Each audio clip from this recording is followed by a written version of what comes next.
Je sais qu'on est tous pareils, qu'on enregistre toujours 15 millions de recettes et qu'on les fait jamais. J'en ai quand même testé une ou deux sur les 15 millions et là il y en avait une que j'avais terriblement envie de refaire. Donc je vais la refaire avec vous. J'oublie l'information principale. C'est une recette de pancake au chocolat d'amandine léger. La première fois que je l'ai testé et la seule fois, j'avais adoré la texture. 30 g de farine de patate douce. Le pot fait littéralement ma taille. Je fais vraiment confiance à ma mémoire et je suis pas sûre que ce soit une bonne stratégie. Je vais mettre 30 g de fleur de maïs, je vais mettre 30 g d'amidon de maïs. Ensuite elle met de la protéine végétale au chocolat. C'est quoi ce goût? Vanille caramel. Moi je trouve qu'elles sont les BN à la fraise. Rien à voir. Elle est très bonne malgré tout. 30 g aussi. J'en ai foutu partout. Ça fait plaisir. Pour faire gonfler, elle met bicarbonate plus vinaigre de cidre. Moi je vais mettre de la levure. Déjà je suis pas la recette. Non mais je vais essayer de pas trop partir en vrille. Je filme sur mon bureau parce qu'en fait dans la cuisine j'ai une lumière dégueulasse. Ah non j'ai oublié le cacao. 10 g. Elle met des graines de chia moulues mais moi j'ai pris le temps de faire gonfler des graines de chia en fait dans de l'eau pendant 4-5 heures. Comme elles sont gonflées, elles vont pouvoir être absorbées. Ça va un petit peu remplacer l'œuf. Une demi-banane. Je pense que ça peut se remplacer par de la compote de pommes. Je vais mettre 50 g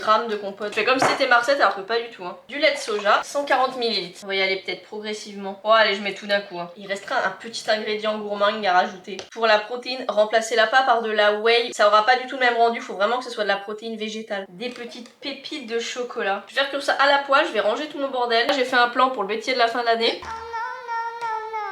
J'ai fini de le cuire, je pense que j'aurais dû suivre ce qu'elle a fait, que j'avais fait la dernière fois. Bicarbonate plus vinaigre de cidre parce que il me semble qu'il était plus épais la dernière fois. De toute façon j'ai les photos. J'ai voulu pas suivre la recette aujourd'hui, il est génie comme toujours. Mais je suis sûre qu'il sera très bon quand même, il est juste un petit peu plus plat. Je pense que je mettrai du skyr végétal sur l'autre moitié. Mais là on va goûter comme ça. Je sais ce que j'avais beaucoup aimé, c'est la texture qui était pas du tout sèche. On aurait dit un brownie un peu, c'est tout. On va essayer de trouver un moyen pour éviter que je me brûle au 3e degré pour vous. Et je vais éviter de refaire tomber quelque chose sur le bureau. Et vous voyez c'est beaucoup plus, enfin je sais pas si vous voyez mais que c'est beaucoup plus crémeux en fait, que c'est pas du tout sec.